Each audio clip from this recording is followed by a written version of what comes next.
Donc, bienvenue à vous.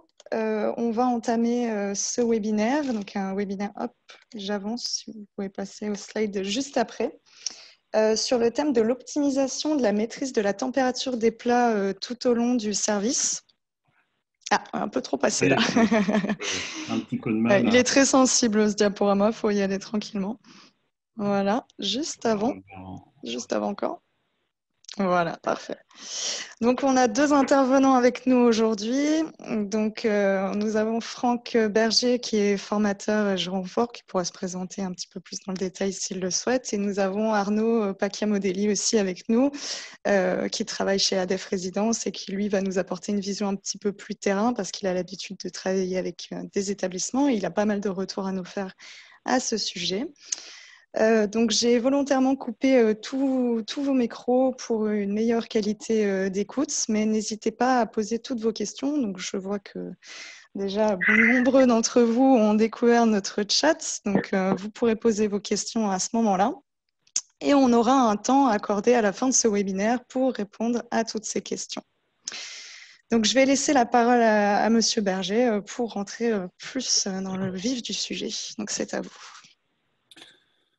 Bonjour à toutes et à tous. Donc voilà, je vais animer moi cette partie sur le choix d'un système de distribution de repas en restauration de santé et plus particulièrement en EHPAD.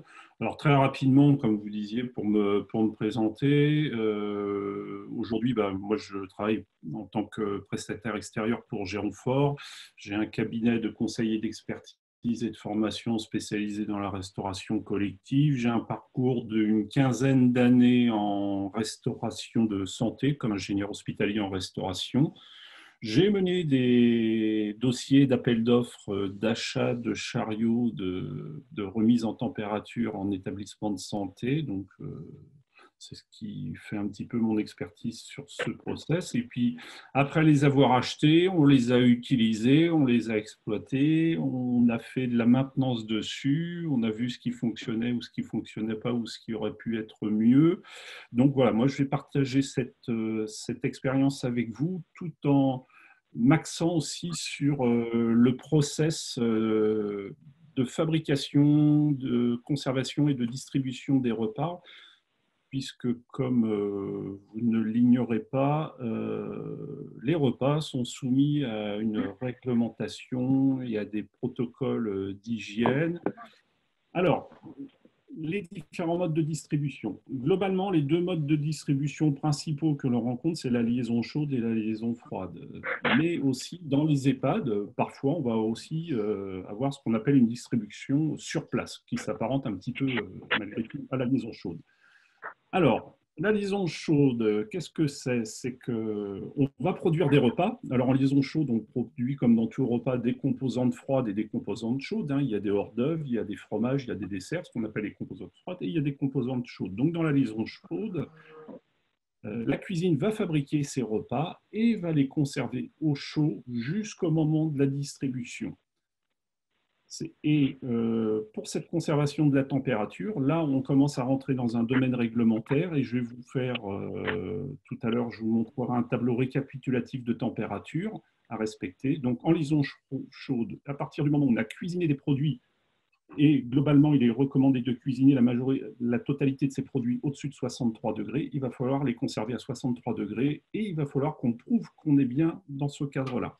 Et puis, votre repas va être aussi composé donc d'aliments froids, qui sont le hors-d'œuvre, le fromage et les desserts. Donc, eux, ils vont être produits à une température. Donc, la règle, c'est que la température de préparation soit inférieure à 3 degrés avec une tolérance à 10 degrés. Je rappelle toujours qu'une tolérance n'est pas une règle. Donc, une tolérance, c'est quelque chose qui nous arrive de temps en temps. Donc, la règle, c'est entre 0 et 3 degrés. Et effectivement, entre 10 degrés, et on a, alors je suis en train de voir qu'il y a une petite erreur, ce n'est pas 1 heure avant la distribution, on a le droit effectivement d'atteindre cette température de 10 degrés pendant 2 heures avant la distribution pour les composantes froides. Je ne vais pas plus loin puisqu'après, dans le système d'assemblage des plateaux repas, je reviendrai dessus lorsque je vais vous présenter les différents chariots. Pour la liaison froide, eh bien, écoutez, on va produire les composantes chaudes. Ces composantes chaudes, il va falloir les refroidir. On va les stocker en chambre froide. Ensuite, on rappelle toujours qu'un refroidissement, c'est de 63 à 10 degrés en moins de 2 heures. Et ces composantes froides, on va assembler des plateaux repas avec la partie froide, la partie chaude, et la partie chaude va être remise en température pour atteindre effectivement une température supérieure à 63 degrés, et on doit passer de 10 à 63 degrés en moins d'une heure, et ça, il va falloir aussi le prouver dans le cadre de votre maîtrise sanitaire. Globalement, ce n'est pas une règle, mais les repas ne sont pas consommés sur le lieu de production. Alors, le lieu, c'est la cuisine, hein, parce que c'est ce qu'on va voir juste après. Lorsque c'est une restauration sur place, on a la cuisine et juste à côté, il y a le restaurant. Donc, il y a des gens qui peuvent porter les assiettes d'un point A à ce point B. Dans la liaison froide, il va falloir que, ou dans la liaison chaude, on va mettre les repas dans un contenant et puis on va monter à l'étage du dessus. Et là, déjà, on est sur un lieu différé. Et puis, des fois, il va falloir qu'on prenne un véhicule pour livrer les repas. Donc, cette liaison froide, voilà, on fabrique les composantes chaudes, on les refroidit et on les remet en température. Alors, la liaison froide, on en reparlera peut-être un petit peu, mais elle a aussi l'avantage de générer des organisations différentes, notamment sur le soir. Est-ce qu'il faut mettre des équipes de cuisine dédiées pour fabriquer les repas le soir, ou globalement on concentre les équipes sur la production du midi? Et effectivement, avec la liaison froide, on va pouvoir même monter des plateaux à l'avance qui vont être maintenus au froid et qui vont être remis en température, puisqu'on verra qu'il y a des chariots où d'un côté il y a le froid, de l'autre côté il y a le chaud, et que les chariots sont capables de gérer ces deux températures, y compris la remise en température. Troisième point, la restauration sur place. Ça ressemble à la liaison chaude, sauf que bah, effectivement, le restaurant est à proximité de la cuisine et on va pouvoir distribuer les repas dans la continuité de leur production. Rien n'empêche que, par exemple, si vous avez fait un gratin de pâtes et qu'il est prêt à 11 heures, de le conserver pendant 1 heure et demie à une température, bien sûr, toujours supérieure à 63 degrés. Voilà, donc on peut passer sur la diapo d'après. Alors, hop, c'est bon. Alors, j'ai commencé un petit peu à vous parler de température. Ce qui est important à mémoriser, c'est qu'effectivement, la préparation de denrées alimentaires doit répondre à des exigences. Et alors, il y a des textes fondateurs, je ne vais pas aller trop loin. Depuis 2006, on parle d'un paquet hygiène. Un paquet hygiène, c'est un grand texte fondateur qui est un 178-2002. C'est un règlement de la Communauté européenne qui régit la production et les règles sanitaires autour de des préparations alimentaires. Et ça, c'est un grand texte fondateur qui donne des directives aux États. Et puis, sous ce texte 178-2002, on voit ce texte, le 852-2004. Le 852-2004, c'est un texte qui impose des pratiques, des règles à toute personne transformant des denrées alimentaires.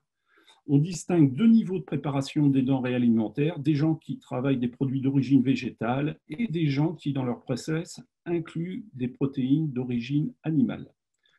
Nous, globalement, en restauration de santé, on va travailler des produits d'origine végétale et des produits d'origine animale. Donc, le texte 853-2004, c'est le texte qui définit les règles relatives à la préparation des denrées d'origine animale. L'association de ce 852 et de ce 853-2004, on va le voir sur la diapo d'après, définissent globalement ce qu'on appelle les grands principes de l'HACCP et du plan de maîtrise sanitaire. Alors, je ne sais pas, on n'est pas passé sur la diapo d'après. Je n'ai pas la main. Voilà. C'est tout bon. C'est parfait. Vous avez l'obligation d'avoir un plan de maîtrise sanitaire sur votre établissement. Ce n'est pas quelque chose qui est facultatif. Un plan de maîtrise sanitaire, c'est défini. Il est composé de deux parties distinctes qu'on appelle des BPH, des bonnes pratiques d'hygiène, et qu'on appelle aussi des prérequis. C'est-à-dire qu'un prérequis, c'est qu'on considère que, puisque vous êtes un professionnel, c'est acté et c'est fait. par exemple, la gestion de la conservation des produits que vous réceptionnez, des produits frais entre 0 et 3 degrés. Des fois, on dit que c'est de l'HACCP. Ça, ce n'est pas de l'HACCP. C'est des bonnes pratiques d'hygiène. Ce sont des prérequis. Le fait de maîtriser correctement des températures, ce sont des prérequis. Le fait d'avoir des tenues propres pour venir travailler, ce sont des prérequis. Ce n'est pas de l'HACCP. Qu'est-ce que l'HACCP? C'est l'analyse globale de votre process, c'est-à-dire de votre définition des fournisseurs, c'est-à-dire parce que vous avez l'obligation de référencer des bons fournisseurs qui vont vous assurer de la maîtrise sanitaire.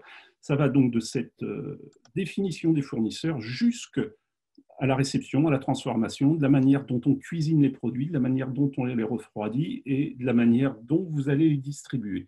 Et à chaque étape de ce process, vous allez devoir analyser vos dangers. On identifie qu'il y a 3 types de dangers: bactériologiques, physiques et chimiques. Bactériologiques, c'est le développement des micro-organismes pathogènes. Physique, c'est de s'assurer qu'il n'y ait pas des bouts de verre, des morceaux de peinture, je ne sais quoi qui puisse arriver dans l'alimentation. Et les risques chimiques, il y a il y en a 3 principaux. 1, les allergènes.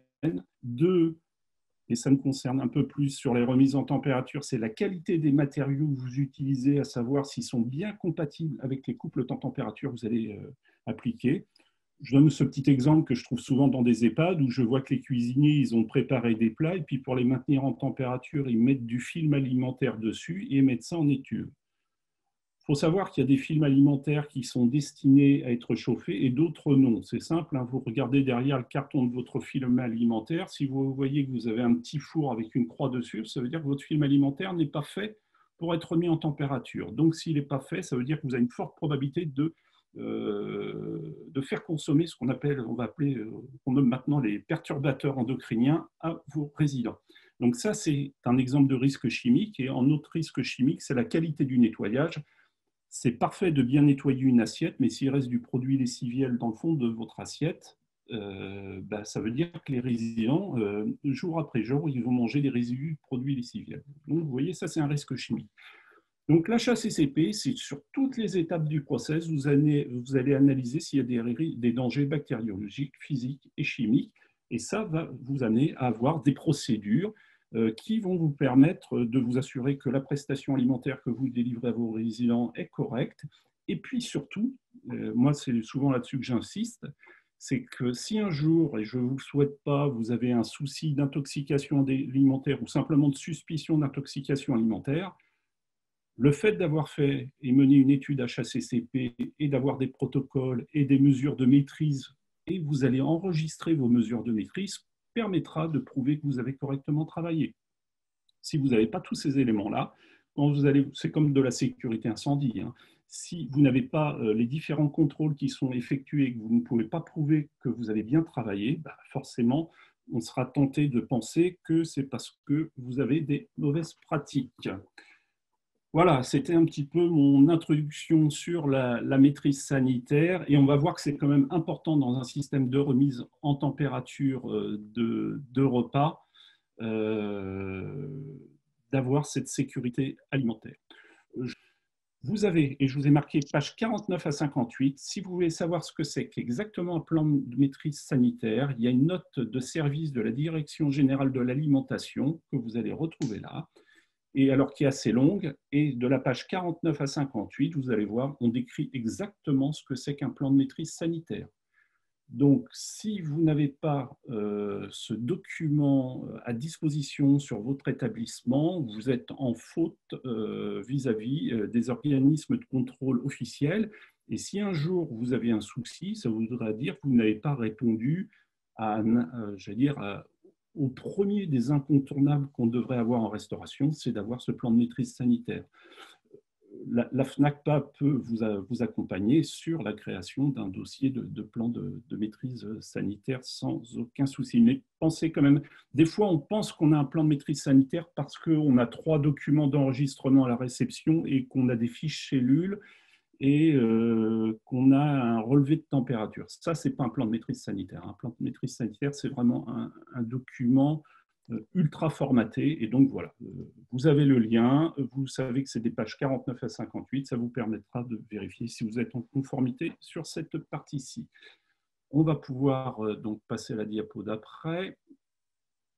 Alors, puisqu'on va parler de notre capacité à remettre en température des plats, je vous ai listé quelques températures importantes. Alors, moins 18 degrés, on ne va pas tellement s'en occuper, puisque dans le cadre des distributions de repas, hormis pour les glaces, mais on est quand même rarement concerné par cette température-là pour la distribution patient-résident. Une préparation froide, c'est-à-dire on fait des carottes râpées, on coupe du fromage. La règle, c'est que ces préparations, on coupe de la charcuterie, voilà, ça doit se faire entre 0 et 3 degrés. Après, qu'est-ce qu'on fait si le produit est à 4 degrés? Est-ce qu'on jette toute sa production? Non. En général, on s'accorde ce qu'on appelle une tolérance. Donc, des préparations froides, c'est entre 0 et 3 degrés, avec une tolérance pendant 10 degrés, à 10 degrés. La tolérance, ce n'est pas de 8 heures du matin jusqu'à midi. Hein. Une tolérance, globalement, puisque la règle, c'est entre 0 et 3 degrés, on considère que vos produits peuvent monter à 10 degrés pendant 1 heure pendant les préparations. Et ils peuvent être à 10 degrés, c'est ce qu'on a vu tout à l'heure, 2 heures avant la préparation. Pourquoi? Parce qu'on sait très bien que manger un yaourt à 3 degrés ou des carottes râpées à 3 degrés, c'est trop froid. Donc, les textes prévoient qu'effectivement, 2 heures avant la consommation, le produit peut être à 10 degrés. On rappelle que 10 degrés, c'est une tolérance. Donc, quand on est à 11 degrés, on n'est pas simplement à 1 degré au-dessus de ce qu'on devrait faire. On est à 8 degrés puisque la règle, c'est entre 0 et 3 degrés. Donc, 10 degrés, c'est le bout de la tolérance. Donc, quand vous avez dans votre système de distribution de repas, vous avez constaté que vos yaourts, vos desserts sont à 11, 12, 13 degrés, vous ne faites pas que dépasser de 2-3 degrés, vous êtes bien en train de dépasser de 8-9 degrés la règle.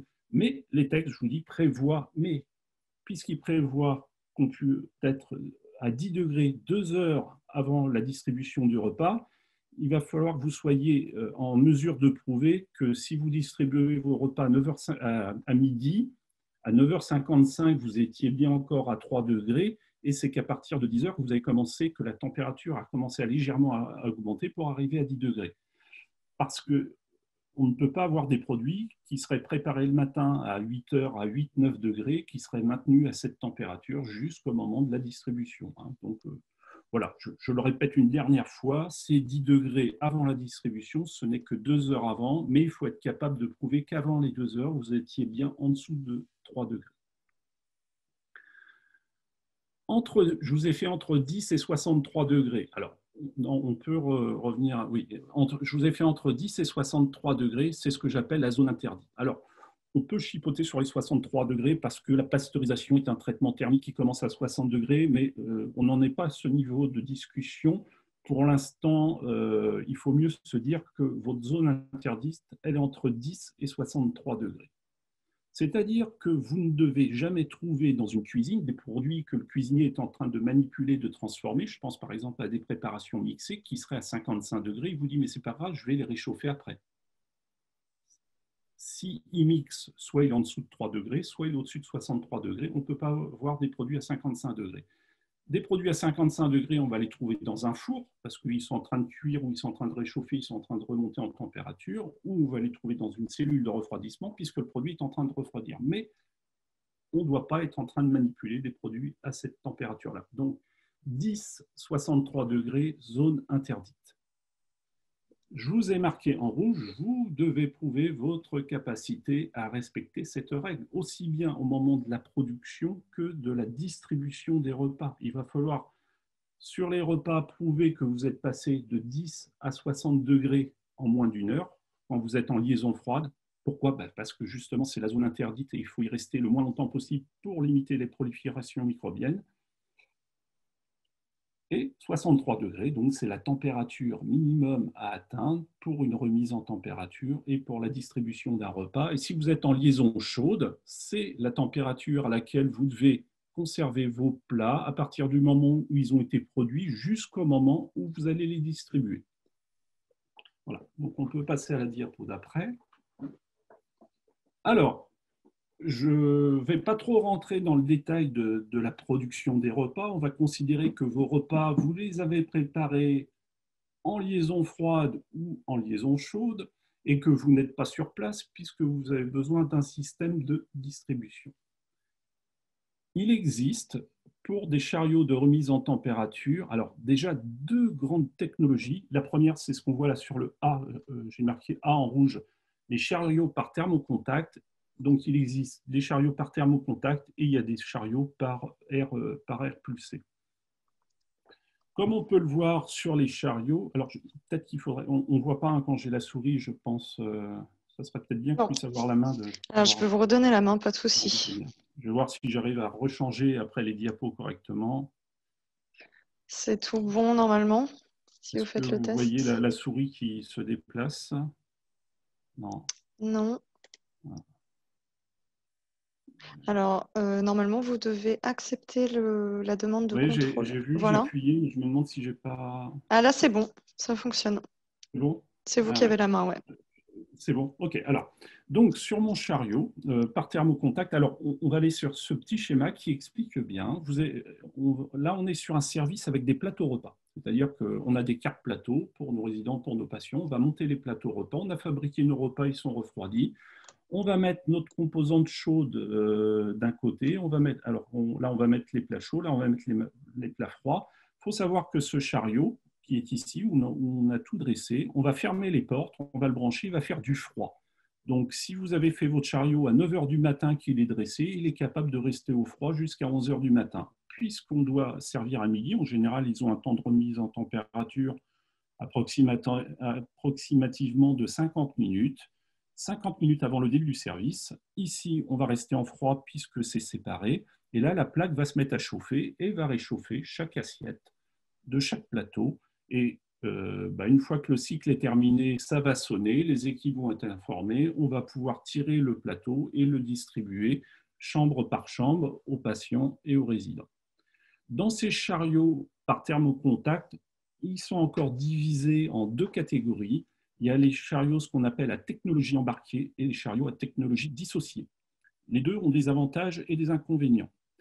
La technologie embarquée, globalement, si vous n'avez que des ascenseurs à prendre et qu'il n'y a pas beaucoup de transport et qu'il n'y a pas beaucoup de déclivité, c'est plutôt assez pratique parce que voilà, il y a toute la technologie dans ce chariot et une fois que le chariot quitte l'office, écoutez, il n'y a plus de traces de ce chariot et on récupère ces espaces. La technologie dissociée, vous voyez, il y a sur le côté, là, il y a cette partie-ci qui va rester à l'endroit où le chariot va assurer son froid et sa remise en température. La technologie dissociée, elle est essentiellement conseillée, c'est à partir du moment où il y a des déplacements contraignants, s'il y a du déplacement en véhicule, parce que ça, la technologie embarquée en termes de maintenance, vous avez un moteur de frigo, hein. Et un moteur de frigo, ça n'aime pas trop se déplacer, ça n'aime pas les déclivités. Et moi, pour l'avoir vécu, on peut arriver à des frais de maintenance, mais très, très élevés, hein. J'étais parc de 40 chariots, on arrivait vite à du 35-40 000 euros à l'année. Voilà, donc on va se dire c'est du 1 500 euros par chariot à l'année parce que vous allez avoir des soucis avec vos moteurs de frigo. Après, si vous n'avez que des ascenseurs à prendre avec votre chariot et que le terrain est plat, c'est tout à fait adapté et recommandé. Ça, dès qu'on va faire du déplacement, dès qu'il va falloir manipuler pas mal les chariots, là, l'avantage, c'est que le personnel, quand il va pousser le chariot, il n'a pas le poids du moteur du frigo à pousser, hein. Donc, en termes d'ergonomie, ça, c'est quand même plutôt pas mal. Voilà. Mais il y a la contrainte, si elle existe, de laisser une partie fixe qui va rester dans les offices. Pour résumer, donc nos chariots à thermocontact, et on va voir là, on les a vus au plateau, mais on va voir qu'on peut aussi les utiliser en collectif. Donc un chariot par thermocontact, je vous ai expliqué en liaison froide, mais on pourrait très bien imaginer mais là il faudrait avoir les bornes dans la cuisine, qu'on les mette aussi préalablement à chauffer, qu'on fasse du dressage chaud dedans et après qu'on lui demande de maintenir au chaud. Donc on peut faire de la liaison froide, de la liaison chaude, mais souvent le thermocontact, ça va être plutôt utilisé sur de la liaison froide. C'est bon, j'ai réussi à changer, c'est parfait. Donc on est toujours dans le thermocontact, mais comme je vous disais, là on n'est plus sur la prestation plateau, sur cette partie-ci, on est sur du collectif. C'est-à-dire que on va vouloir dresser les assiettes non plus au niveau de la cuisine ou d'une office relais, mais on souhaite que les assiettes soient dressées soit dans une salle à manger ou dans le service, puisqu'on va passer devant les chambres, on va aller demander à la personne ce qu'elle souhaite manger, et puis on va pouvoir lui confectionner une assiette. Donc vous voyez, on a des chariots par thermocontact, où on va pouvoir mettre des plats en collectif dedans, qui vont être chauffés par la plaque. C'est exactement le même principe. On peut très bien avoir chargé notre chariot à 9 h du matin ou à 2 h de l'après-midi, et 1 heure avant la remise en température, mon chariot va se mettre à chauffer, et j'aurai mon froid qui sera froid, et j'aurai mon chaud qui sera chaud. Et là, le personnel, il a quelque chose d'ergonomique pour organiser la distribution de ce repas. Alors là, je vous ai mis des modèles un petit peu sophistiqués, hein, mais il existe des choses un petit peu plus simples. On voit trop souvent des systèmes de distribution de repas en collectif où il y a un four de remise en température et puis les gens, des personnels des services de soins ou de la restauration, avec un simple chariot inox, se baladent dans les couloirs de service, vont de chambre en chambre et assemblent des assiettes. Alors là, en termes de maîtrise de température, c'est catastrophique. Là, on a quand même une partie qui reste chaude et qui permet d'assurer une bonne température. On a également, toujours dans le thermocontact, des solutions qui pourraient être mixtes. C'est-à-dire qu'il y a aussi des chariots qui permettent, pourquoi pas, vous voyez, on a fait exprès là sur la photo, on peut très bien le midi, alors le midi, oui, vouloir servir du collectif en salle de restaurant et le soir, vouloir une solution où on fait du plateau. Donc, il existe des solutions qu'on va appeler mixtes, donc du coup, qui ont cette capacité de présentation pour dresser les assiettes, mais qui sont aussi faits pour chauffer directement des plateaux. Donc, si vous êtes à la recherche d'une solution mixte, le midi, je veux faire du collectif et le soir, je veux faire du plateau, il existe aussi ce type de chariot. Je vous ai parlé donc du thermocontact et là, on va voir qu'il y a une technologie qui s'appelle par air pulsé. Par air pulsé. Alors, je vous ai mis l'air pulsé. L'air pulsé est, je crois, toujours en technologie dissociée. Je ne sais plus s'il existe ou pas des modèles. Il faudrait que je revoie ma diapo après. Tiens, j'ai un trou de mémoire, mais voilà. Bon, alors, en tous les cas, on est sur la technologie dissociée, puisque là, on a l'avantage. Alors, il y a le poids, hein, c'est qu'on n'a plus du tout de plaques. On a simplement des chariots qui vont être remplis. Donc, on voit l'absence de plaques. Et le chariot va se mettre comme l'autre. Hein, il va vous faire du froid jusqu'au moment du service. Et puis, 1 heure avant le service, il va se remettre en température, il va chauffer. Ou si on est en liaison chaude, on va monter ces plateaux, on va mettre au fur et à mesure les plateaux dans le chariot, on va refermer la porte et effectivement, il va tout de suite faire du chaud et du froid de ce côté-ci pour que les plateaux puissent être distribués. Voilà. Donc là, je vous ai mis ce modèle. On aurait pu revoir aussi le modèle d'avant où il y a cette connexion qui va permettre de pulser l'air chaud. Il existe également pour du service des chariots à air pulsé qui permettent de faire de la distribution en collectif. Ce système marche aussi bien en liaison froide qu'en liaison chaude. Parce qu'on peut très bien, pour le midi, avoir chauffé, faire nos préparations le matin et stocker directement les plats chauds dans le chaud, mettre le froid dans le froid et le chariot va assurer la conservation des repas aux bonnes températures. J'ai oublié de vous parler tout à l'heure du thermocontact, et ça c'est un choix important dans le choix entre un thermocontact et de l'air pulsé. Les deux ont toujours des avantages ou des inconvénients. Le thermocontact, il faut faire attention, c'est si vous souhaitez travailler en liaison froide, notamment pour le soir, il ne faut pas oublier que le thermocontact, les plaques vont chauffer. Et donc, si ces plaques chauffent, quand vous aurez fait le service du midi, au moment où les chariots vont redescendre en cuisine et que vous souhaitez assembler vos plateaux repas quasiment dans la continuité pour les stocker au froid, pour être distribués le soir, et bien les plaques restent chaudes. Donc, il faut trouver un moyen pour faire refroidir ces plaques, parce que sinon, comme elles sont chaudes, et comme vous devez assurer une liaison froide, quand vous allez charger les repas dedans, bah forcément l'inertie va faire que vos plats ne pourront pas être à une température de 3 degrés Celsius. Donc ça, c'est un petit détail qui a son importance. Après, si vous ne faites pas de liaison froide avec des dressages de plateau dès 14 heures ou 15 heures, ce n'est pas plus gênant que ça. Voilà. Donc ça, c'est un critère qui peut vous orienter sur un choix de chariot, effectivement, à air pulsé ou en thermocontact. C'est un autre système, celui-ci, effectivement, par air pulsé en technologie dissociée. Voilà. Donc, on retrouve en multiportion. Oui, ah oui, parce que les autres, on était en plateau. Voilà. Et là, c'est un chariot, effectivement, multiportion à air pulsé, où on va pouvoir mettre les plateaux de chaque côté. Je n'ai pas trouvé dans ma veille technologique, mais peut-être existe-t-il, hein, je ne ferme pas la porte, je n'ai pas trouvé de chariot mixte en air pulsé. Je les ai trouvés en thermocontact, mais pas en air pulsé, c'est-à-dire des chariots qui me permettraient de faire du collectif le midi et du plateau le soir. Voilà, je ne les ai pas trouvés, peut-être que ça existe, mais je ne suis pas tombé dessus.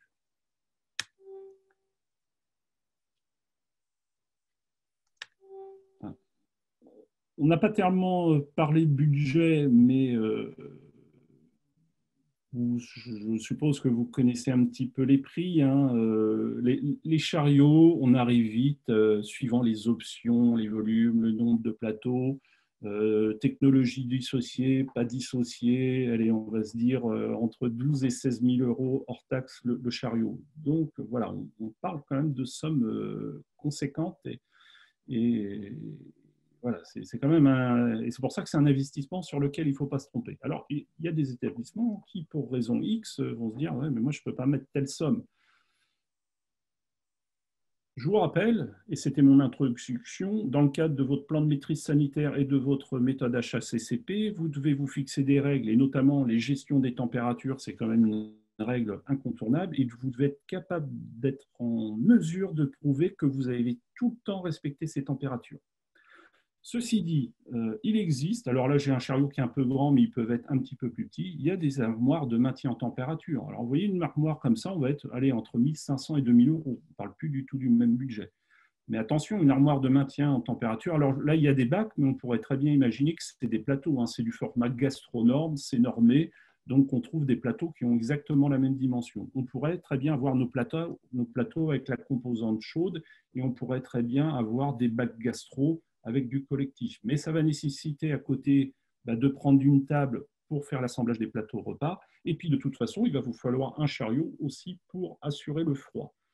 Donc certes, c'est une solution possible, mais alors qui, en termes de logistique, d'ergonomie et de temps de personnel, aussi bien au moment de la production en cuisine ou de la distribution dans les services, est vraiment pas très rationnel. Voilà. Mais je ne ferme pas la porte, cette solution-ci existe, c'est d'avoir effectivement de simples armoires de maintien. Attention, elles ne me remettent pas en température, on ne peut mettre que des plats que l'on a chauffés préalablement dedans.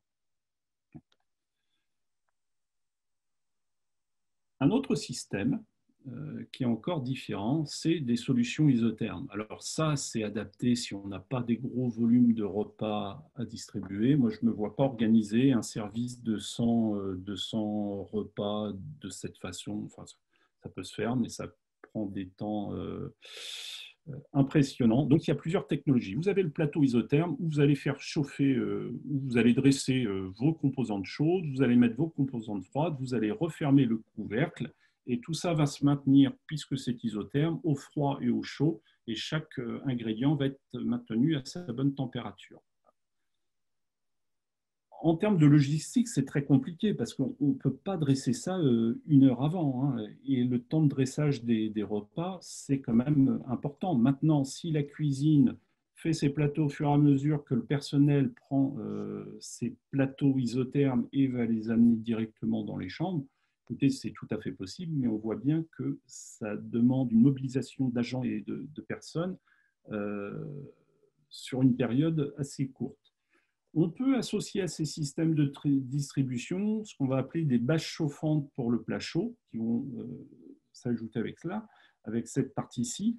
Alors la bâche chauffante, eh bien, on va mettre cette bâche chauffante à chauffer dans un four, on va mettre notre assiette avec les composantes chaudes sur cette-là, on va rajouter un couvercle dessus, et ça c'est aussi un moyen de plutôt bien conserver les repas au chaud, mais c'est pareil, on n'aura pas 1 heure de stockage à plus 63 degrés avec ces systèmes-là. Donc ces systèmes, c'est vraiment, je dresse et je suis capable, c'est presque du surplace, c'est-à-dire que la cuisine n'est pas loin, on prend les plateaux, on va les livrer directement dans les offices, mais ça ne permet pas d'anticipation dans le dressage des assiettes.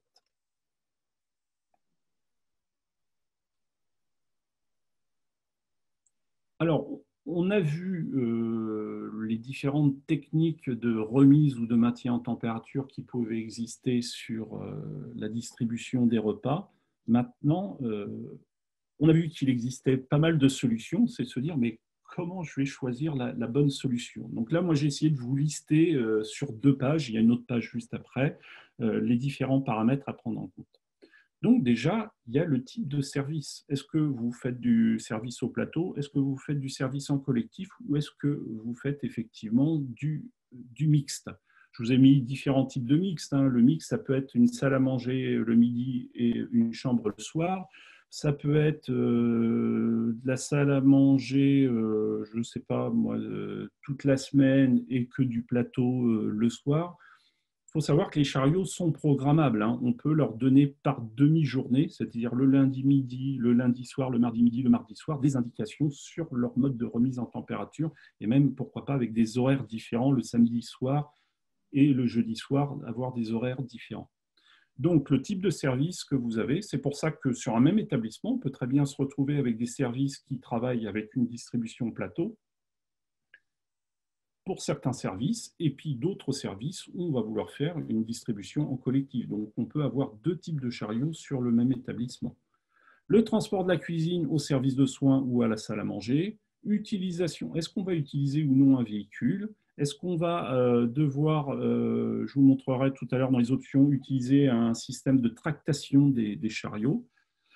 La distance à pied avec les chariots et la déclivité. Là, on est en train de parler, est-ce qu'on va être en technologie embarquée ou en technologie dissociée? Et ça va être des éléments importants à intégrer.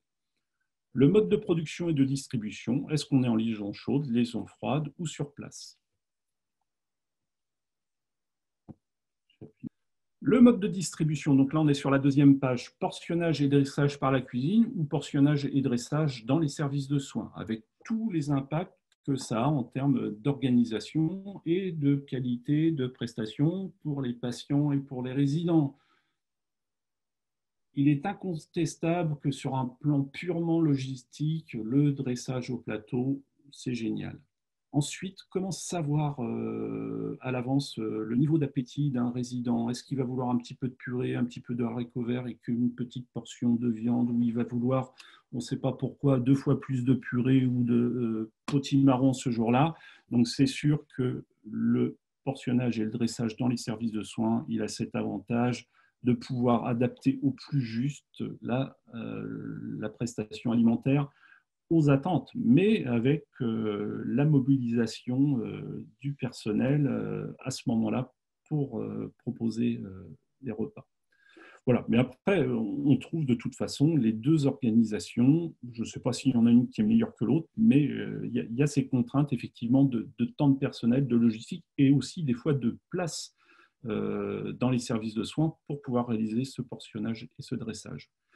Qui, en plus, je rappelle, portionnage et dressage dans les services de soins, où vous aurez l'obligation de distribuer vos plats chauds à une température supérieure à 63 degrés, vos plats froids inférieurs à 10 degrés, et que vous devrez être dans la mesure de prouver que vous avez bien respecté ces règles. La gestion des équipes dans le choix des chariots, présence ou non de cuisinier pour le service du soir. Quand on travaille en liaison froide au plateau, comme je vous le disais tout à l'heure, les chariots peuvent être chargés à 14h et 15h. Ils sont branchés dans un endroit dédié. 1 heure avant la remise en température, ils vont se remettre à chauffer, ils vont vous assurer le froid. Et globalement, on peut avoir des équipes très allégées en cuisine, voire pour des tout petits établissements, peut-être pas de cuisiniers qui sont présents le soir, puisque les chariots sont déjà prêts l'après-midi. Donc, des fois, quand on est en recherche d'optimisation de temps de production en cuisine, parce que voilà, un service 7 jours sur 7, midi et soir, vous savez comme moi les conséquences organisationnelles que ça peut avoir. Donc, la liaison froide, elle a quand même 7 avantages, c'est sur l'organisation, mais l'inconvénient, c'est que vous n'aurez pas de cuisinier le soir. Et puis, alors, on ne va pas supprimer des cuisiniers le week-end, mais il y a aujourd'hui des cuisines qui s'organisent à quand même faire pas mal de choses pendant la semaine pour que ne mettre à disposition qu'un seul cuisinier le week-end, dont son travail ne sera que de compléter les chariots au repas, il n'aura pas à cuisiner. Donc, on pourrait aussi avoir des établissements qui font du repas, j'allais dire, multiportions en liaison chaude la semaine, et qui, le week-end, le multiportion, les bacs sont déjà prêts au frigo, et le travail du cuisinier, c'est simplement d'aller mettre ces multiportions dans les chariots, et il n'a quasiment plus de production culinaire à faire. Donc voilà, c'est aussi un moyen de gérer les équipes le week-end. Le choix de chariot va dépendre des emplacements disponibles, parce qu'effectivement, les chariots, faut qu'ils assurent du froid, il faut qu'ils assurent de la remise en température. À quel endroit on va, est-ce qu'on localise à un seul endroit tous ces chariots, ou est-ce qu'on va aller les mettre dans les services de soins? Dans les services de soins, alors je ne sais plus, oui, je l'ai mis en dernier point. Il faut faire attention. Alors, si l'office dans lequel on met le chariot n'est qu'une office alimentaire et qu'elle n'a pas d'autre utilité, ce n'est pas plus gênant que ça. J'ai déjà vu aussi des chariots qui étaient branchés au niveau de la salle à manger, dans le service de soins, où il y a le chariot. Si c'est un lieu de vie, il ne faut pas sous-estimer les nuisances sonores de ces chariots qui, l'après-midi, quand le frigo se met en route, il se met en route et il fait du bruit, quoi. Donc, on peut se retrouver confronté à des mauvaises pratiques des équipes qui, pour pas nuire non plus trop aux résidents, vont débrancher les chariots parce qu'ils font trop de bruit. Alors, en termes de maîtrise sanitaire, c'est catastrophique, mais là, je vous parle vraiment de vécu. Donc, attention au stockage et à l'utilisation des chariots dans les services de soins si c'est un lieu qui est dédié aussi à un espace de vie. Après, si ce n'est pas un espace de vie, il n'y a pas de problème particulier. Et puis, point important, c'est la puissance électrique disponible et le phasage des chariots qu'on va choisir en fonction des puissances électriques. Les options à envisager sur les choix de chariots, comme je vous le disais, pensez si vous avez besoin d'un système de tractation en fonction des établissements où vous êtes. La traçabilité sur les chariots, on a des systèmes qui vont vous permettre d'enregistrer le froid, le chaud et d'avoir des alertes si vous n'avez pas eu les bonnes températures. Si vous ne faites pas ça, vous devez avoir des enregistrements des températures. Il faut le contrôler. Trop souvent, on va tomber sur des chariots où le personnel ne s'était même pas aperçu que le froid ne fonctionnait plus. Donc, on ne sait pas si ça fait une semaine ou 2 mois qu'on est parce que quand ça se met à chauffer, forcément, le froid se met à être à des températures qu'on peut retrouver de 15-20 degrés. Donc, c'est assez catastrophique. Dans les options, si vous êtes en liaison froide, pensez au double jeu d'assiettes et de plateaux. Parce que les assiettes, si elles ont servi le midi, vous allez laver, elles vont être chaudes et vous êtes obligé de réassembler votre préparation, votre liaison froide dans une assiette chaude. Donc, ce n'est pas terrible et je pense qu'on va arriver sur la dernière diapo. Donc, je vous ai mis les gens à mettre autour d'une table lorsque vous avez un projet d'achat de chariot. Les services de soins concernés, parce que ce sont les derniers utilisateurs, ce sont eux qui vont les manipuler, qui vont voir l'ergonomie, le côté pratique, c'est ce qu'ils vont voir. Les agents qui transportent, ils vont avoir leur avis. Les agents, bien sûr, qui assurent le nettoyage des chariots. Un système à plaque, ce n'est pas pareil que quand il n'y a pas de plaque à nettoyer. Les agents de cuisine, bien évidemment, parce que ça va être aussi un de leurs outils. J'aime bien associer le référent hygiène, qui peut se poser des questions, effectivement, sur la continuité, le maintien des températures et les pratiques de nettoyage, le service technique et la maintenance, et bien sûr, sans oublier l'administration qui va définir un peu les procédures d'achat de ces chariots. Je crois que je suis arrivé au bout. Voilà, je vous Il me remercie semble. pour votre attention. Excusez-moi pour ce petit dépassement de temps. Merci à vous. Merci. Ok. Alors, donc je vais essayer de faire vite. Oui, effectivement, donc très bonne présentation, assez complète. Je vais rebondir sur quelques points dessus. Donc Arnaud Pelletier-Amodelli, chargé qualité pour ADEF Résidence. Donc plusieurs établissements, effectivement, 38 EHPAD, une résidence autonomie, 14 établissements handicap. Chiffre clé sur l'année 2019 par notre prestataire restauration, 2 761 590 repas résidents réalisés sur l'année. Donc, slide suivant. On va voir. Donc, au niveau de l'organisation, tout simplement, donc, sur chaque établissement, un peu comme pour la majorité des EHPAD et établissements handicap, nous disposons de nos locaux de production sur place pour ADEF Résidence, avec un prestataire restauration donc, qui exécute les prestations, qui est d'ailleurs Restonix au sein de l'association. Nous sommes en production liaison chaude, donc de la production du jour directement. On a perdu le... Normalement. En production, donc avec une salle à manger principale sur chaque établissement, selon les configurations. Des salles à manger annexes par étage, la plupart du temps, ou par secteur. Et bien sûr, la réalisation de services en chambre dans un contexte normal qui est, je dirais, de l'ordre, selon les établissements, entre 5 à jusqu'à 18-20 plateaux. Je dis bien dans un contexte normal, et bien évidemment, la crise a accentué ce type de service depuis février dernier, évidemment, où l'ensemble des résidents se sont retrouvés confinés. On a dû réaliser des services en chambre pour la totalité des établissements et la totalité des chambres. Donc, en moyenne, nos établissements sont de 85 chambres, on en a certains qui montent jusqu'à 100, donc 100 résidents. Donc, le lien fonctionnel par le prestataire est assuré par un prestataire extérieur, comme je vous l'ai dit. Le lien est assuré au niveau fonctionnel entre ce prestataire restauration et la prestation réalisée dans nos salles et dans les chambres pour notre patientèle par un responsable hôtelier qui supervise et qui gère le lien de transition entre ce prestataire et les prestations réalisées dans l'établissement. Voilà, donc ça c'est pour la présentation. On va aller... Enfin, ce qui est quand même, pour la configuration, je dirais, qui est quand même important de connaître au niveau de ce qu'on réalise comme prestation. Alors, au niveau dotation de base, l'ensemble de nos établissements, je n'ai pas tout énuméré, bien sûr, hein, j'ai énuméré que les principaux éléments relatifs au chaud et au froid. Donc, toutes nos cuisines sont composées de variocooking, d'induction électrique, il y en a encore quelques-uns, quelques rares au gaz, des fours mixtes, 7 cooking centers, des fours d'ailleurs qui peuvent également être pilotés et supervisés à distance par les responsables. Nous avons bien sûr des silos de refroidissement, des rôles services hygrométrie contrôlés, que ce soit pour des bacs GN, enfin oui, en production essentiellement pour ça.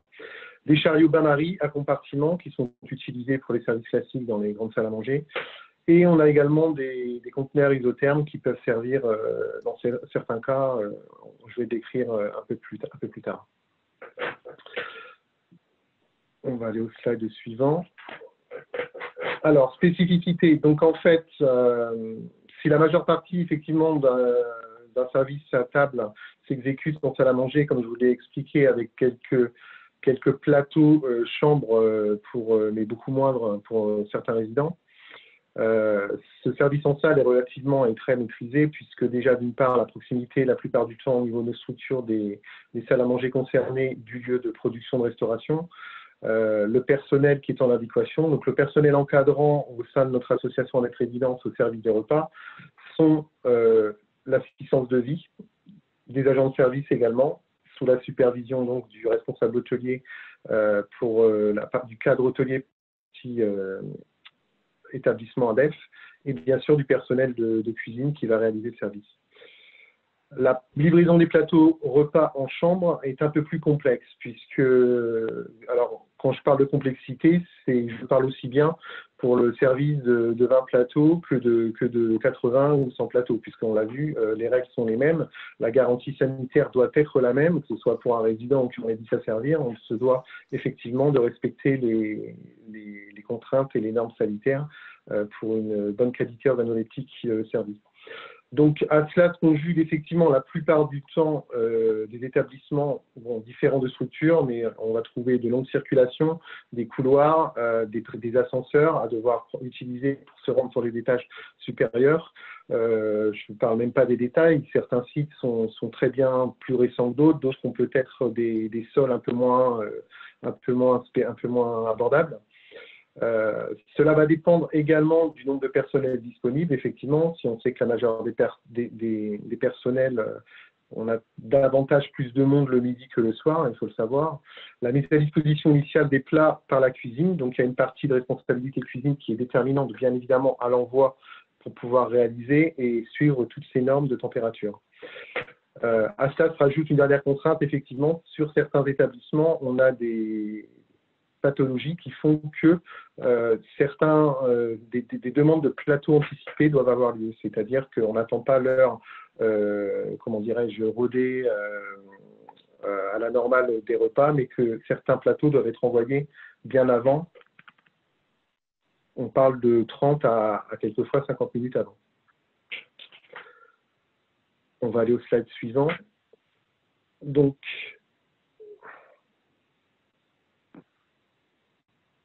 alors, donc ce sujet du service des repas en chambre, donc avec sur la majorité des établissements, les services s'exécutaient donc en salle à manger pour la plus grande partie des résidents. Donc là, effectivement, on avait du matériel approprié qui exécutait ses attentes dans la liste que je vous ai déroulée tantôt. Par contre, il est vrai qu'au niveau du service en chambre, on se questionnait déjà sur comment avoir la certitude de pouvoir servir en bonne et due forme nos plateaux. Ce questionnement s'est trouvé bien évidemment fortement accéléré avec la crise du Covid qu'il y a eu. On s'est retrouvés, tous les établissements, à devoir servir énormément de plateaux repas midi et soir au niveau des étages. Donc effectivement, nous avons travaillé sur plusieurs pistes. Bon, je ne reviens pas sur les objectifs, tout le monde les connaît, ça a été revu juste avant, un repas chaud qui doit être maintenu et servi à plus 63 et inférieur à 10 pour les plats froids dans l'heure. Donc, ces objectifs ont bien évidemment deux raisons. La première, c'est que le résident, bien évidemment, mange chaud ou mange à la bonne température pour éviter toute conséquence néfaste liée à cela. La deuxième, il faut le savoir, donc sur le terrain qui plus est, et je vous en parle, les contrôles des DPP qui ont lieu depuis... c'est un peu coïncident, c'était même déjà juste avant la crise, puisqu'on avait eu sur certains établissements, porte un nouveau regard justement sur ce besoin de sécurisation de circuit. Ils nous en parlaient déjà, ils nous demandaient les moyens qui étaient à mettre en place, de prouver exactement ce qu'on a vu tout à l'heure, d'apporter la preuve que nous sécurisons notre circuit et que nous avons la certitude de servir à bonne température. Donc c'est un projet qui était en cours bien avant, ça fait déjà un peu plus d'un an, qui s'est trouvé de ce fait fortement accéléré par la crise. Donc on a effectivement eu recours à un appel d'offres pour tester un chariot de maintien de température. On va le voir sur le slide juste suivant. Hop. Donc le chariot de maintien de température. Donc on est effectivement parti là-dessus. Alors, comme ça a été cité, bien évidemment, voilà, c'est un matériel d'une part coûteux, d'autre part, il existe différentes technologies, air statique, air pulsé, air thermocontact, la convection forcée, etc., etc., on l'a vu tout à l'heure, avec ces deux technologies dissociées ou pas. Ça, c'est propre effectivement à la configuration de chaque établissement. Donc, on a établi un cahier des charges en amont avec des critères techniques de ce qu'on attendait, de ce qu'on devait avoir en termes d'exigences à la fois légales et fonctionnelles prioritaires également pour trouver ce type le bon produit pour notre association et d'une façon commune pour l'ensemble de nos établissements. Donc, le référencement d'un chariot de maintien de température, on l'appelle un peu aussi je ne sais pas si c'est un jargon ou pas, mais bon, on parle souvent de chariot de bitempérature parce qu'on a effectivement cette partie froide et cette partie chaude. Investissement coûteux et récent, les établissements vont donc se l'approprier dans le temps. Alors, chez ADEF, effectivement, on vient de référencer, alors ça prend du temps, bien évidemment, vous imaginez bien, un appel d'offres qui est donc réalisé depuis les attentes déjà d'un diagnostic des établissements, bien sûr, ensuite en lien avec le service achat et de dresser tous ces critères, de rencontrer les fournisseurs, de tester le matériel, puisqu'il faut savoir qu'il s'agit d'un simple produit d'entretien et donc encore plus d'un matériel important comme celui-ci. On ne référence rien en mercurial au sein de notre association sans avoir procédé au préalable à un test. Donc, des tests ont été menés, 2 grands fournisseurs ont été retenus. Bon, je ne vais pas nommer les marques ici, le but, c'est pas faire de pub, je pourrais, mais bon, je vais plus parler des raisons pour lesquelles on a retenu le modèle que je vais vous présenter. Et bien évidemment, un mode opératoire interalisé concernant le contrôle des températures. Donc, c'est ce que je vous parlais tout à l'heure. Avoir ce matériel-là, c'est bien, mais effectivement, il n'efface pas tout contrôle, et notamment surtout au niveau de la distribution des plateaux repas en chambre. Je vais vous expliquer pourquoi. On va aller sur le slide suivant. Voilà, alors, donc, voici par exemple une photo, bon, même si on voit la marque, c'est pas grave, d'un chariot bitempérature qui a été retenu au sein de notre association. Donc, pourquoi? Je vais vous donner ses plus et moins. Alors, à l'heure d'aujourd'hui, je vous fais un retour des rares établissements qui se le sont appropriés ou qui sont en cours, également un retour en lien avec les tests qu'on a effectués. Comme je vous l'ai dit, c'est relativement récent, il n'y a pas encore 50% de nos établissements qui en sont dotés, mais ça va venir, c'est une question, il faut laisser le temps, puisque c'est un investissement quand même conséquent. Donc ce chariot, particularité donc, de maintien du chaud et du froid. Alors comme on peut le voir, alors tout à l'heure j'ai vu une drôle de machine pour le tracter. Donc, pour information, il y a quelque chose de... Pourquoi notre choix s'est fait sur celui-ci? On avait vraiment deux chariots qui nous ont été présentés, qui avaient les mêmes les compétences. Ce qui nous a fait trancher pour celui-ci, c'est... Alors, on était très regardant sur à la fois, bien évidemment, tout ce qui est SAV, accompagnement et formation, mais également, on a la particularité, là, je commence à vous parler de l'aspect terrain, de par le passé, on s'était déjà procuré un chariot bitempérature avant appel d'offres et bien avant. C'était une catastrophe pour la simple raison que c'était lourd, que c'était volumineux, que c'était très grand. Il faut savoir que le service, comme je vous l'expliquais tout à l'heure, sur nos établissements s'effectue la majeure du temps. Je ne parle pas du salle à manger principal, mais de distribution plateau repas, donc l'utilisation de ce type d'appareil par des équipes d'assistance de vie. Une réalité du terrain, c'est que 80%, je pense, je ne dois pas être loin, au niveau stat, d'une équipe d'assistance de vie composée d'assistantes de personnel féminin de petite taille, souvent qui peuvent, selon ce qui se passe ou les crises, il peut y avoir 2 personnes ou peut-être qu'une, et donc qui va devoir venir crapahuter ce type d'appareil sur 1 ou 2 étages pour délivrer les plateaux. Ce qui était très contraignant à l'époque, avec un autre modèle qui était plus volumineux que celui-ci et surtout qui ne disposait pas de la motorisation. Donc là, si vous regardez la petite photo à gauche que j'ai mise sur ce slide, vous voyez une petite turbine sous le chariot, donc il s'agit d'une motorisation. Ça, c'est très important. C'est quelque chose de nouveau, effectivement. Ça a un an quand même. J'ai découvert le premier jour où il venait de sortir, j'étais sur un salon à Paris, donc j'ai vu le fournisseur qui l'a lancé. Et donc, ce système de motorisation sur ce chariot est d'une aide incommensurable pour le personnel et pour la difficulté que je viens de vous décrire. Puisqu'il faut savoir que selon les fournisseurs, vous avez 2 dispositifs. Vous avez soit du thermotactile, la personne va arriver, elle va poser sa main sur le chariot et à la conductivité de la force qu'elle met sur le chariot va se déplacer tout seul. Et quand je vous dis ça, vraiment, pour l'avoir testé, vous pouvez le faire avec un doigt, il n'y a aucun souci. Il y en a d'autres qui privilégient le joystick, c'est un joystick, donc c'est le même principe. Toujours est-il que le chariot va s'autoconduire tout seul. Vous avez juste à guider le mouvement. Donc ça, c'est un plus énorme qu'on a pu découvrir sur ce type de chariot. Si ce fournisseur a été retenu, pour information, encore une fois, je ne vais pas faire de pub, mais j'explique quand même pourquoi, c'est pas conséquent. Donc ce système, vous l'imaginez, il a un coût en plus du chariot. C'était le cas justement pour un des fournisseurs qui nous le proposait, mais il y avait un coût supplémentaire puisqu'il faisait appel à un autre prestataire pour installer ce matériel dessus, alors qu'avec ce fournisseur que nous avons retenu, il le fabrique lui-même lors de la conception de l'industrialisation de ces chariots. Donc bien évidemment, un coût moindre pour ce système qui a une valeur ajoutée conséquente.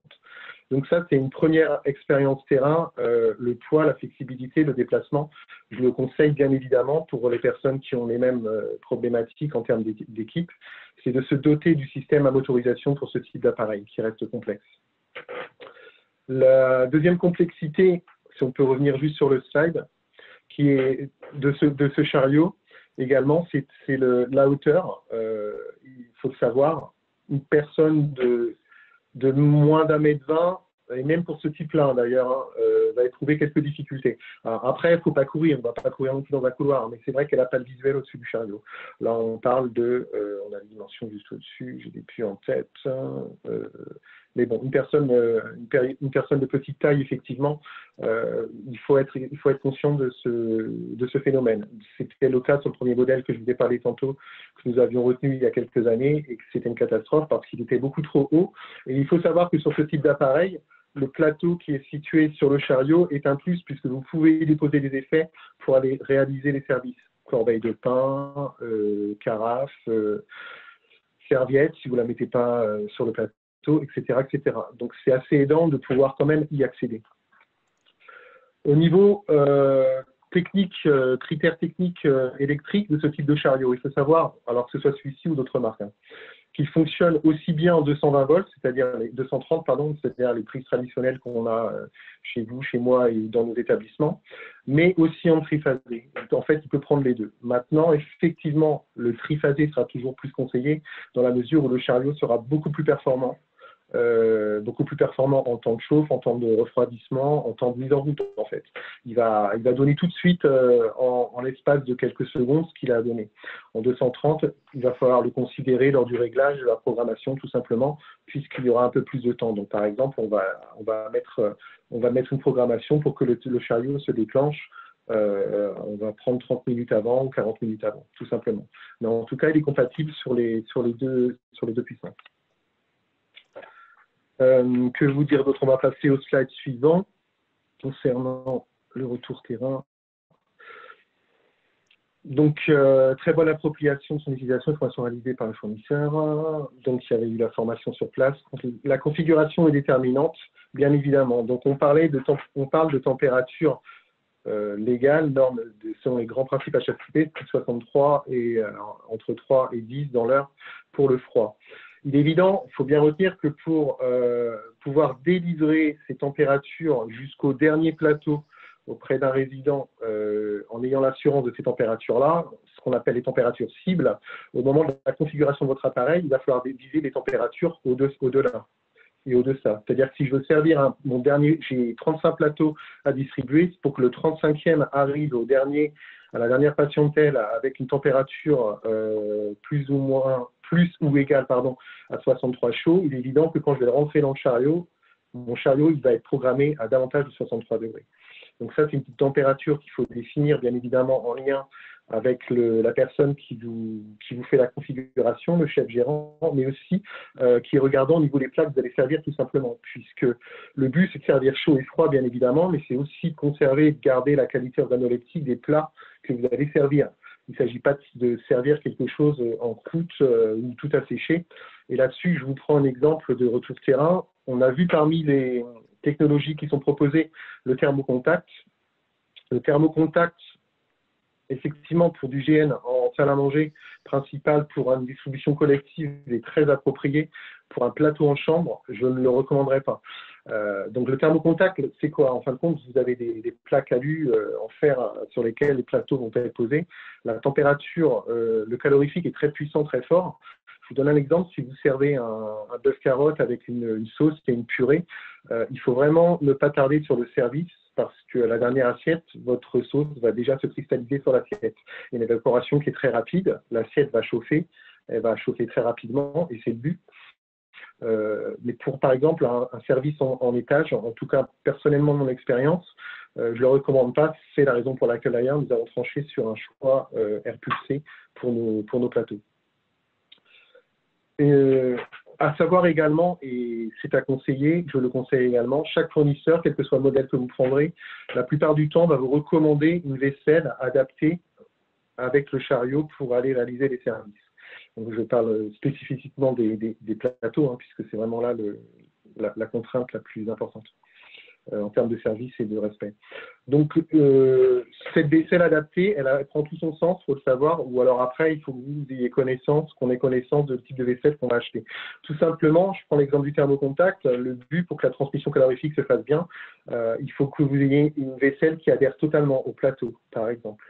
Si vous avez une vaisselle avec un rebord circulaire et que l'assiette est creuse bombée à l'intérieur, eh bien forcément, la température ne va pas arriver de la même façon et dans le même temps au contenu de l'assiette. Donc, il y a vraiment tous ces détails à regarder et en corrélation, si vous le prenez ou pas, après, avec le réglage de l'appareil. La traçabilité, je vais vous en parler. Avant, une dernière chose, donc sonde, lingette désinfectante, donc sont des matériels indispensables lors de la délivrance de plateaux repas en chambre. La plupart des fournisseurs sur ce type d'appareil vous proposera de toute façon une panoplie effectivement de matériel supplémentaire. La sonde, dans mon sens, il faut également la retenir. J'explique pourquoi. On avait à la base sur l'ensemble de nos établissements des thermomètres qu'on prenait chez plusieurs fournisseurs, donc il y avait plusieurs modèles, etc. Il y a des thermomètres qui sont beaucoup plus performants que d'autres. C'est une question d'aiguille, en fait, à l'intérieur de la tige, du pic où on prend la température. Il y a des points de relevé de température. Il y a des thermomètres à un point. On va attendre 50 secondes pour avoir la température. Une sonde professionnelle comme celle-ci, vous le mettez, vous avez tout de suite l'indication. Donc, c'est quand même un appareil, un accessoire qu'il faut se doter sans hésitation pour avoir un bon relevé de température. Relever les températures en salle, les températures. Alors nous, ce que nous avons mis en place, en tout cas, nous avons mis en place un mode opératoire. Comme je vous en parlais, nous avons régulièrement, c'est très bien, bien évidemment, comme vous tous, des contrôles réguliers de la DDPP. Alors déjà, des contrôles internes que nous effectuons nous-mêmes avec notre prestataire, mais l'officiel de la DDPP sur nos établissements. Comme je vous l'ai dit tantôt, ils sont beaucoup plus regardants sur la preuve de la distribution des repas. Nous avons mis en place, nous, sur le terrain, la procédure, le mode opératoire suivant, en tout cas, qui va être déployé prochainement. Une prise des températures. Alors, bien évidemment, il y a tout au niveau du PMS en cuisine, il y a leur propre traçabilité, qu'il soit encore en manuscrit ou sur un logiciel. On connaît les phases, à la production, refroidissement, à l'envoi, etc. Nous avons mis un mode opératoire de relevé de température. Le premier est au transfert. Ce qu'on appelle au transfert, c'est lorsque notre personnel ADF Résidence vient récupérer les plateaux repas au niveau de la cuisine. Il y a un contrôle des températures avant de sortir de la cuisine pour contrôler si nos plats sont déjà à une température conforme et même au-dessus pour pouvoir permettre d'aller assurer ensuite le service. Premier contrôle, traçabilité. Ensuite, pour tout ce qui est à salle à manger, il y a un contrôle de réaliser. Et pour le circuit de nos plateaux repas, nous allons réaliser un contrôle de température sur le premier plateau repas servi, bien évidemment entrée, plat, dessert. Alors entrée, plat, dessert, il y a des choses qui ne se contrôlent pas. Si on a un paquet de biscuits sous plastique, on ne va pas prendre bien sûr la température d'un biscuit. Comme on en a parlé tantôt également au niveau des yaourts, c'est pareil, dans la mesure où on sait que ça a été sorti du frais dans l'heure. Et enfin, un contrôle sur le dernier plateau servi. Donc premier plateau et dernier plateau au niveau de l'ensemble des contenants. C'est un relevé de température et de traçabilité qui va être réalisé et qui nous est demandé pour des obligations légales pour pouvoir apporter la preuve que nous sécurisons bien notre circuit. On va aller au slide suivant. Donc en fait, tout simplement, à l'heure d'aujourd'hui, nous, dans l'association, en fait, c'est où nous en sommes dans l'appropriation de cette démarche. Donc, la définition de la politique, que cela concerne le déroulé d'un service à table en salle ou, comme je viens de vous l'expliquer, le contrôle de la traçabilité température, on l'a déjà défini par une organisation interne. Nous avons les disponibilités des ressources sur place pour le faire. Bien évidemment, ça nécessite une mobilisation des équipes. C'est déjà en cours, déjà depuis plusieurs moments, sans déployer une formation totale HACCP. Bien évidemment, il faut qu'une aide-soignante comprenne pourquoi on demande à ce qu'une assiette soit servie à plus de 63. Pourquoi est-ce que l'entrée, mon œuf mayonnaise, il ne doit pas être à 12 degrés, etc., etc. Et ça, si on ne l'explique pas, c'est des choses simples, bêtes pour les gens, bien évidemment, qui le côtoient tous les jours, mais une assistante de vie, ce n'est pas son métier de base primaire. Et c'est une des conditions, bien évidemment, essentielles pour que ça puisse continuer dans la chaîne de fonctionnement derrière au quotidien pour un service. Parce que oui, il y a un responsable hôtelier qui supervise, oui, il y a un chef gérant. Maintenant, vous savez tous comme moi que en temps de crise, et Dieu sait, on vient d'en traverser, les équipes peuvent être bouleversées, il peut manquer quelqu'un, etc. Donc, c'est toujours les personnes en charge du service qui doivent être sensibilisées, doivent savoir ce qu'elles ont à faire et surtout, pour pouvoir le faire, c'est toujours mieux comprendre pourquoi. Donc nous, dans la chaîne ADF Résidence, nous en sommes tout simplement là. L'effectivité de la mise en œuvre Elle est manquante tout simplement parce que là, comme je vous l'ai dit, la procédure, elle est validée, elle est faite, elle n'est pas encore déployée, tout comme l'acquisition des chariots qui est en cours. Quand 100% de nos établissements auront ce type de matériel et reçu le mode opératoire, alors on saura que l'effectivité de la mise en œuvre sera en place et que tout fonctionnera pour le mieux. Une dernière chose que j'ai oublié juste sur le slide tantôt, mais que je reviens dessus là tout de suite maintenant, il est essentiel, alors, dans la délivrance des plateaux repas avec ce type de chariot, selon la configuration d'établissement, grand établissement, et surtout selon le nombre de plateaux, le chariot que je vous ai présenté tantôt en image, il peut être rebranché pour information. Quand vous allez l'utiliser, vous partez avec en cuisine, forcément, il est débranché. Donc là, il est en maintien. Quand vous arrivez à un point de distribution, premier étage, deuxième étage, il est toujours préférable de le rebrancher. De cette façon, lui, il fonctionne par séquence, puisqu'il a une horloge interne, une température interne surtout. Et donc, dès qu'il le détecte, il va se remettre en route, que ce soit pour le froid ou pour le chaud. De cette façon, tout au long du circuit, vous savez que vos plateaux, même tant bien même vous gardez la porte ouverte, le temps de travailler, etc., il fera son travail et se remettra en route, pardon. Et donc, ça, c'est vraiment important. Et puis, je vais vous demander de conclure, pardon. Ça y est, dernier slide, voilà. On va dessus, j'ai terminé. Super. Dernier stade là-dessus, c'est terminé. On a quelques rares cas, on en a parlé également tout à l'heure, où il y a eu des refus d'appropriation de ce chariot après l'avoir testé, comme je vous l'ai expliqué, qui s'explique par diverses raisons. Un personnel peu aisé, peu habilité vraiment à le pousser, on ne voit pas. Et donc, c'est très rare, hein. Franchement, il n'y a pas 10%, mais j'en ai quand même, donc j'en parle. Ils ont trouvé une solution parallèle et qui est très bien, puisque je rappelle bien que le HACCP, encore une fois, c'est un objectif de résultat et non pas de moyens. Donc après, choix du chariot ou pas chariot ou autre chose, peu importe le but, c'est de réaliser le service de repas dans nos températures qui ont été indiquées. Et bien donc, elles se sont dotées de ce matériel. Il s'agit de ce qu'on appelle de la vaisselle thermodynamique, qui a été également présentée tantôt dans la présentation précédente. Et effectivement, je peux attester, vous confirmer que c'est du très bon matériel, avec ses points positifs toutefois, mais avec ses points négatifs. Alors, très bon matériel parce que très costaud, cossu, c'est une sorte de polymère. En tout cas, on a l'assurance que la température, vous mettez le plat chaud à l'intérieur, vous le refermez aussitôt. Vraiment, le maintien, il est là, il n'y a pas de souci. Après, comme vous pouvez le voir sur l'image, c'est du matériel quand même volumineux. Après, on imagine difficilement pour un établissement de 100 chambres de devoir se doter pour l'entrée, pour le plat, donc 200 de ce type de matériel. Il faut avoir la place, il faut avoir le coût, sans compter le fait qu'à un moment donné, bon, bien résistant soit-il, ça nécessitera un renouvellement. Donc voilà, ce sont les points négatifs, mais en tout cas, ils font leur job, c'est certain, à savoir la conservation de la température. Donc, ça peut être une alternative quand on ne peut pas ou quand on ne veut pas s'équiper de gros matériel. Voilà. Merci beaucoup pour votre intervention. Alors, il y a une question. Donc, c'était la réglementation en matière d'hygiène est-elle la même pour toutes les cuisines de collectivité, même pour les petites? Moins de 100 repas par jour. Donc, Monsieur Berger, vous avez répondu effectivement qu'on devait avoir un plan de maîtrise. Je vous en prie, ouais, si vous voulez. Très rapidement, on disait, est-ce que c'est effectivement une cuisine centrale va avoir des normes, des règles ou des procédures plutôt différentes, mais c'est ce qu'on a bien présenté en début. Tout établissement préparant des denrées qu'il distribue doit avoir un plan de maîtrise sanitaire. Et donc, on a mis le lien avec tout au début du slide là, qui est en bleu, qui vous décrit ce qu'est un plan de maîtrise sanitaire. Et comme disait M.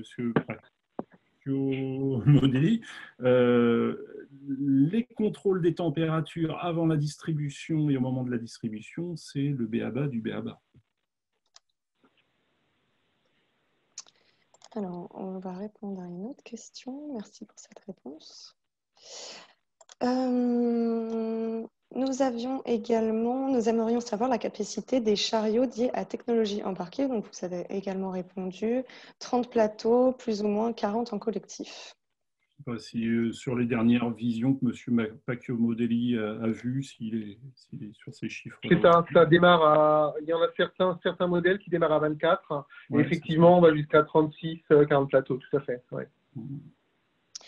On a une autre question. Quelle solution pour que le dernier plateau soit à la bonne température, car les portes sont ouvertes à chaque plateau et le chariot ne fait plus de froid, car il n'est pas branché après son départ?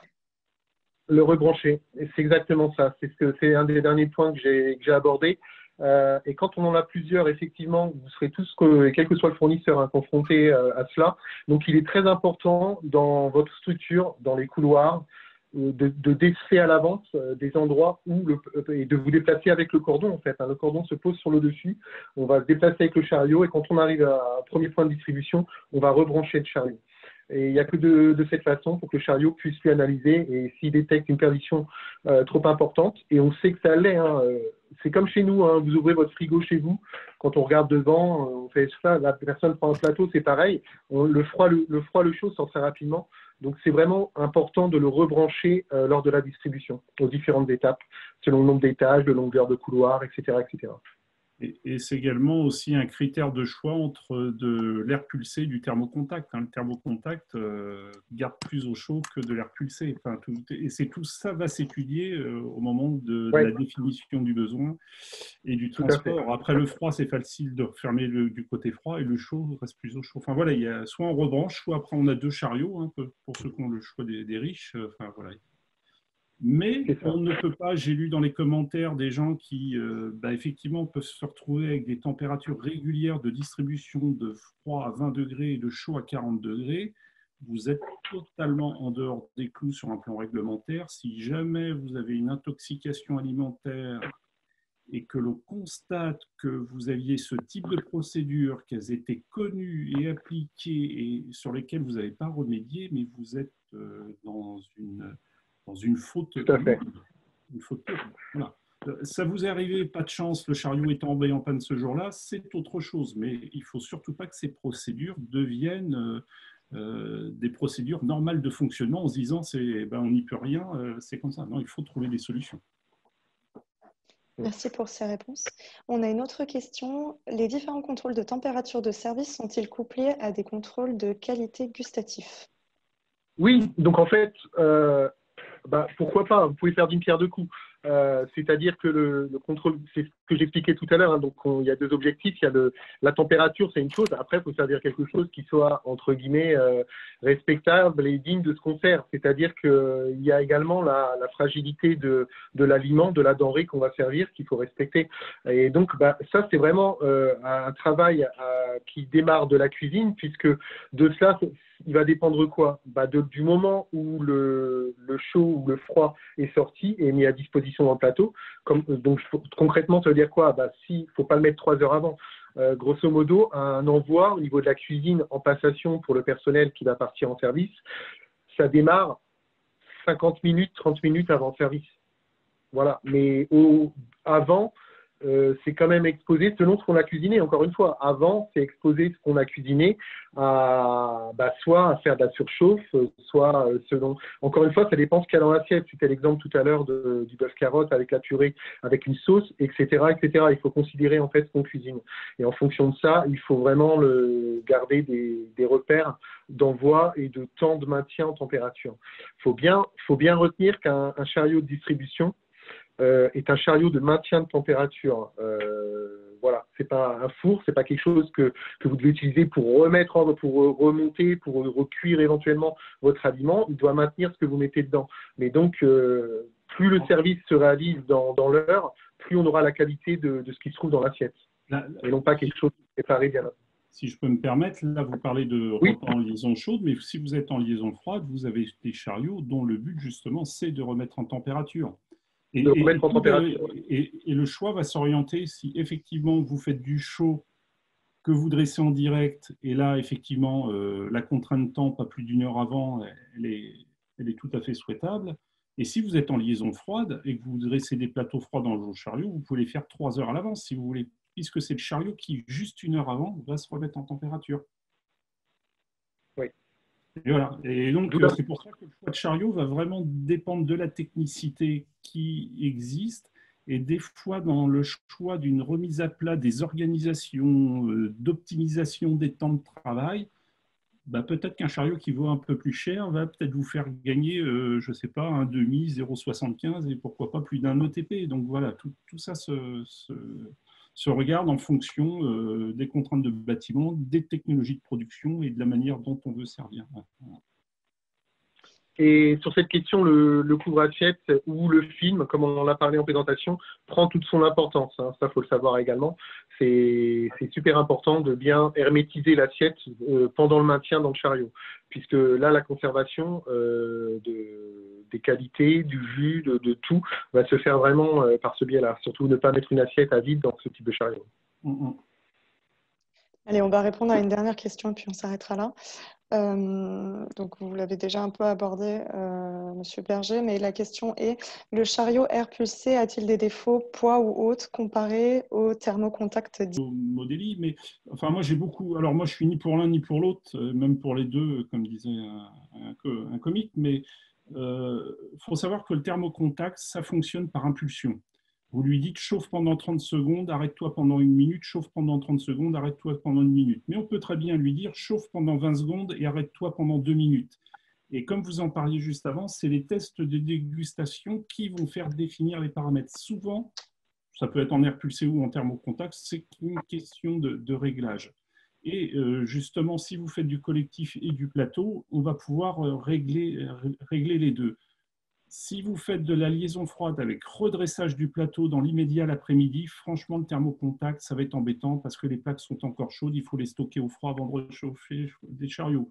Le thermocontact a l'avantage qui va vous permettre de maintenir les assiettes au chaud si vous avez un temps de distribution assez long. Donc, vous voyez, l'avantage peut vite devenir un inconvénient et vice-versa. Enfin, je ne crois pas qu'il y ait une solution meilleure que l'autre. Il y a la solution qui est la plus adaptée à votre fonctionnement. C'est ça. C'est très spécifique à chaque établissement. Ouais. C'est ça. Ouais. Je ne sais pas si on aura pu répondre à toutes vos questions. En tout cas, n'hésitez pas à me les formuler par mail. On va s'arrêter là. Je remercie encore une fois nos deux intervenants. On a eu beaucoup de matière aujourd'hui, donc c'était vraiment très intéressant. Je vous remercie aussi, vous les participants. Là, c'était un petit peu le dernier webinaire de l'année.